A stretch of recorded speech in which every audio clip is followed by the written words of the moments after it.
เข้ามาเราสู่กันฟังเส้นทางภายในหมู่บ้านก็เป็นข่าวดีอีกข่าวหนึ่งเนาะสลับอยู่ในขอบเขตเมืองนาไซทองอยู่ในเขตน้ำหุ้มเขตหุ้มแบงบ้านปึกของเพิ่นวันนี้มาลุยอยู่เขตบ้านน้ำหุ้มเขตพี่น้องบ้านน้ำหุ้มก็อยู่ขึ้นอยู่กับเมืองนาไซทองคือกันพี่น้องเป็นทางภายในหมู่บ้านของเพิ่นทุกท่านมาติดตามรับชมทางภายในหมู่บ้านของเพิ่นอีกทีหนึ่งพี่น้องกับป่าวิธีแดนราวนี่ดิป้ายบ้านเพิ่นบ้านน้ำหุ่มจุดนี้จะเป็นหอมเจ็ดนั่นเองเนาะเดี๋ยวเราจะพาทุกท่านโดยเบิ่งมันเป็นทางภายในหมู่บ้านพี่น้องแต่กับบนแน่ใจว่าจะยาวสำเร็จแต่เขาจะค่อยเบิ่งก็เป็นทางหอมภายในหมู่บ้านพี่น้องก็อยู่ประมาณสำนี้แหละประมาณ4 หรือ 5 เมตรตามหอบบ้านหอมกันเนาะเห็ดไปตามความกว้างความแคบของหอมบ้านหันละวะแผนการเพิ่นก็จะเป็นทางลาดยาง2 ชั้นพี่น้องแต่ว่าช่วงนี้เพิ่นกำลังอยู่ในช่วงระหว่างเบสคอร์ดหรือว่าอัดหน้าทางหั่นนะระหว่างบ้านน้ำหุ่มชายแดนไปหาบ้านปึกบอกเพิ่นว่า ผมเดินข้าพเจ้าจะ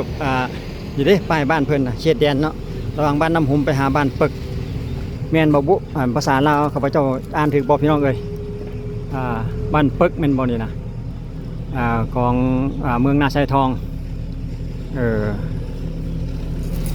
ได้เป็นบ้านสาธารณสุขแบบอย่างเนาะตั้งแต่ปี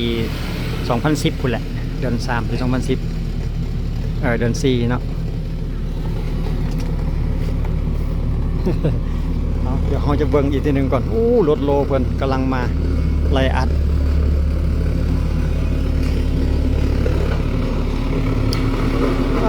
ได้ใจว่ะสถานสะเนือนไปหมดเลยนี่โลได้ใจขนาดว่าตึบเลยเดี๋ยวเราจะพาทุกท่านย่างไปว่าความยาวของภายในบ้านปึกนี่จะยาวสำใดเดี๋ยวป้ายบ้านอันนี้ห้อมนึงเนาะพอดีเจอหมา ตื่นหมดเพิ่นกำลังเหลาไม่พี่น้องมีรถเจ็ดแล้วก็รถโลมาไรอัดเนาะดิขอย่างเบิ่งบ้านเพิ่นกับพี่น้องแสดงความดีใจอีกทีหนึ่งกับบ้านเพิ่นทางภาครัฐพี่น้องเพิ่นมีงบประมาณลงมาให้เป็นทางชุมชนภายในหมู่บ้านหอยเพิ่นเหลาทางได้คักเถอะวะ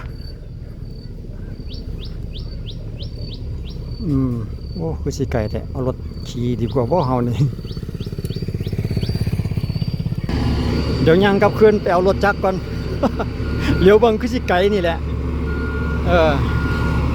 เอารถจักรคอยขี่ไปเรื่อยๆดีกว่านี่รถโลคนกับไปแบบนี้เลยไล่อัดจนพอใจพุ่นแล้ว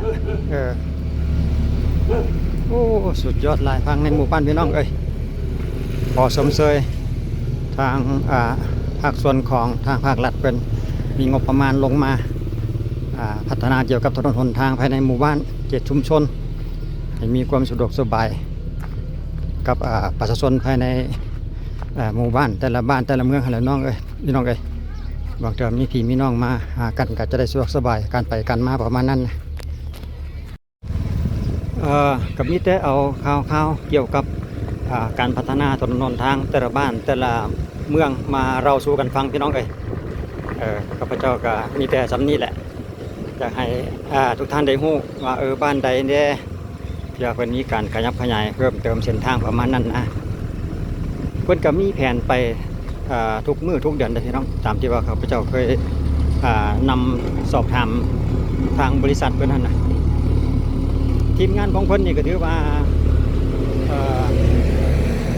บ่ได้พักเลยบ่ได้หยุดแต่ละมื้อนี่คันบ่ไปบ้านใดบ้านหนึงก็จะมีหลายเส้นหลายสายได้เนาะตามที่ทางบริษัทเพิ่นได้รับเรียกกันนะอันนี้ก็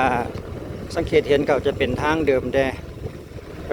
แล้วก็คิดว่าน่าจะเป็นงานแบบเพิ่มเติมนะซ่อมแซมจุดที่ว่าเป คิดว่าน่าจะเป็นประมาณนั้นเพราะว่าเราสังเกตเห็นทางลาดยางเดิมมีแล้วก็มีนะจุดที่ว่าเพิ่นลาดยางไปแล้วก็มีประมาณนั้นนะแสดงว่าเพิ่นมีงบประมาณมาซ่อมคืนซื้อจุดที่ว่ามันใช้การบ่ได้มันเทหลายอีหลีนะเดี๋ยวเขาเรียนไปอีกจักน้อยหนึงก่อนว่าจะมีอีกบ่เพราะว่าข้าพเจ้าเองก็เป็นครั้งแรกครั้งตำยิดที่ได้มาอยู่ในเขตบ้านเนี่ยเพราะว่าน้องชายเพิ่นโทรบอกว่าเพิ่น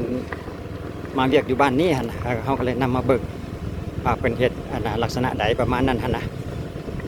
ก็มาสอบถามเพิ่นก็ฮู้แล้วว่าเพิ่นก็มีเพียงแต่ซ่อมคืนจุดที่ว่าเป้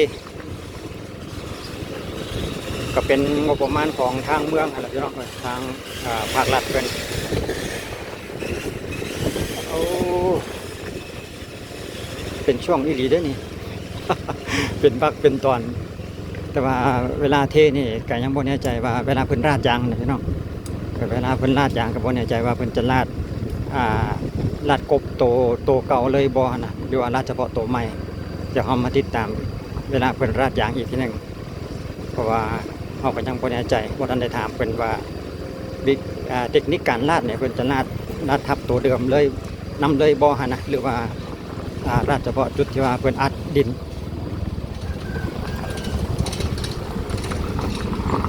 เดี๋ยวยกตัวอย่างคือจุดนี้เนาะจุดนี้ที่ว่าเป็นทางราดยางเดิมแล้วจังซี่น่ะแล้วเวลาลาดเพิ่นจะรวดคิดว่าเพิ่นน่าจะรวดเนาะเพิ่นน่าจะรวดแบบทับตัวเดิมไปเลยประมาณนั้นนะยาวเตียวด้วยเนี่ยทางภายในหมู่บ้านเนี่ยพี่น้องคลองระบายน้ำเป็นอยากให้นั่นได้เพิ่นก็เจ้าของกัน คนเอาเลยผมมีรถจกมาให้เอาแบบรุ่นที่ว่าส่วนขึ้นเองเลยประมาณนั้นอยู่ใส่ละผมแม่นสิเมดสำนีว่าโอ้บ้านเพิ่นพี่น้องเอ้ยมีหอดทงนาภายในหมู่บ้านเอาเดินไปอีกก่อนเพราะว่าคือว่า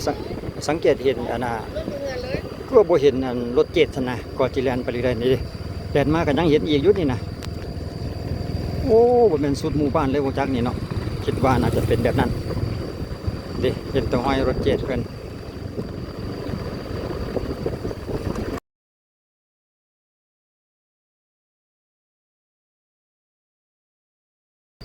มาหอดจุดนี้เป็นคลองน้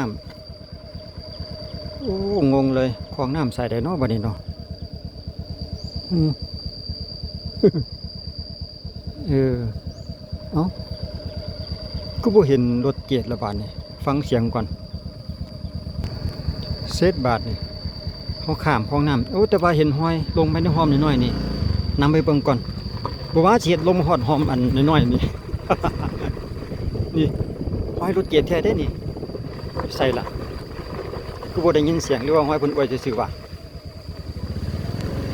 โอ้หรือว่าสิเกียรลงมาฮอดทงนาพี่วะนี่ห้อยรถเกียรแท้ได้นี่น้ำเบิ่งก่อนพี่น้องเอ้ยว้าสุดยอดเถอะว่ะลงฮอดทงนาอีหลีได้นี่นะโอ้พุ่นอยู่ในป่าไม้พุ่น อุ้นเบิ่งเอาซุ่มเบิ่งก่อนคุณนะบุกเบิกปลาใหม่เลยตัวนี้เดี๋ยวนำไปเบิ่งก่อนว่าเพิ่นเห็นลักษณะใดทงนาเขาเจ้านี่ป๊อดโธ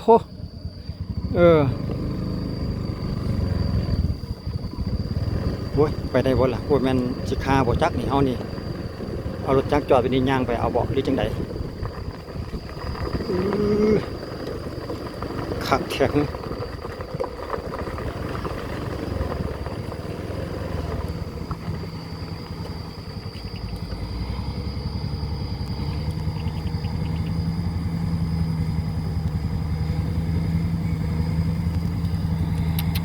เบิ่งแม่ความลำบากแบบว่าคือจะบ่เคยเจ็ดตักเที่ยวบ่จักเนาะเป็นทางหอมทางอันนี้บ่จักนี่ทางเที่ยวนาบ่หรือจังใดคักแข็ง เป็นข่าวดีอีกข่าวหนึ่งคือกันเนาะพี่น้องเอ้ยเร่งรัดพัฒนาเส้นทางภายในหมู่บ้านมันนี่มันต่ำเพิ่นก็เลยเอามาเพิ่มอีกสำหรับจุดนี้เป็นหินเป็นทรายปนกันแล้วก็ยังเหลือแต่เอารถมามิกเติมรถโลมาอาจเติมประมาณนั้นนะ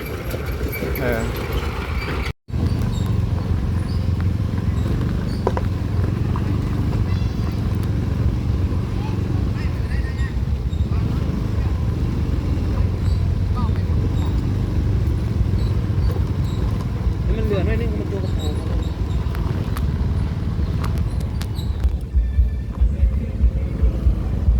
โอ้รถน้ำเท่าเล่มาเตรียมบริการสงสัยมาเตรียมหวดน้ำได้นี่ได้สรุปสำนี้เขาก็พูดเลยว่าเพิ่นก็มีแผนการอยู่เนาะอยู่เขตบ้านบ้านปึกอยู่ใกล้ๆกันกับบ้านน้ำหุมเขตเมืองนาไซทองพี่น้องเอ้ยสำนี้เขาก็ดีใจน้ำเพิ่นแล้วนะเพิ่นจะมีแผนการกับเพิ่นจะอัดไปมือบ่ทันแล้วว่าซั่นเด้มื้อนี้นะแล้วมื้ออื่นมันจะมาอัดอีกเทื่อนึงเก็บความรายละเอียดอีกเทื่อนึงแล้วก็ปะไว้จากระยะไหนละนึงแล้วแล้วก็เอาหินมาลงบัดนี้เอาราดยางเลยแหละเอายางมาลงแล้วก็เอาหินมาโรยสั่นน้ำมิดไว้ซะก่อนสำหรับเส้นทางภายในบ้านปักคือว่ากะเร่งรัดพัฒนาพี่น้องเอ้ยโซเกาะดาวถนนทุกเส้นทุกสายคือว่าบอกว่าจะเป็นทางสายทางลักทางร่วมหรือว่าทางภายในหมู่บ้านแบบนี้นะเป็นการเร่งรัดพัฒนา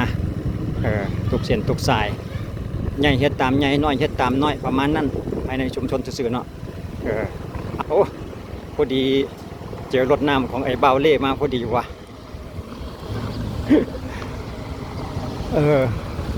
อยู่บนสีน้ำใส่ทางก่อนนี่โอ้พอดีได้เบิ่งไอ้เบาเล่สีน้ำใส่ทางนี่แผนกความชุ่มชื้นพี่น้องก็ค่อยคำลงแรงแหละพี่น้องเราเล่แล้วก็จะฉีดน้ำเป็นรอบสุดท้ายแล้วก็จะพักสะก่อนสลับมื้อนี้เนาะเพื่อรถบ่ให้มันมีขี้ฝุ่นขี้ไงภายในหมู่บ้านเพิ่นเอาใจใส่อยู่ได้ก่อนสิจบเวียกนี่ตอนแรกมันก็มาฉีดน้ำแบบนี้แหละเพื่อให้มันมีความสุ่มไว้ให้มันแห้งแล้วก็ปืนก็มาสืบต่อไล่อัดอีกประมาณนี้นะ